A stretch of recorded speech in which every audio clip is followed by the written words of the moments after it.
Welcome to the Tech Egg. Don't get scrambled. Enjoy the video. You start by making sure your devices are ready.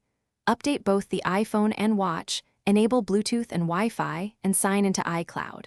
Once done, unlock the Apple Watch and open the Watch app on your iPhone. If the goal is a simple offset, you'll use Watch app controls. If time zone or automatic time is wrong, you'll adjust date and time on the iPhone. Make sure both devices show a stable connection before moving into specific settings. You now choose the correct method.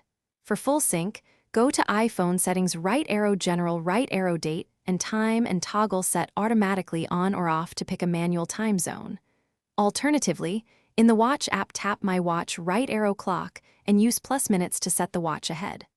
Once you adjust one device, allow a minute for the change to propagate.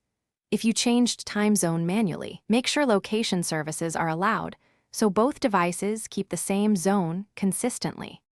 Finish by restarting the Apple Watch and iPhone to force resync. A soft restart often clears residual mismatches. If time still lags or is wrong, unpair the watch from the Watch app and repair. That resets the sync database. Make sure location services and time zone access are enabled on the iPhone so automatic time works. Troubleshooting tip: if time remains incorrect, force restart the watch. Hold side and digital crown until Apple logo, and verify your carrier or Wi-Fi. Thanks for watching. Consider subscribing if I helped unscramble your problems.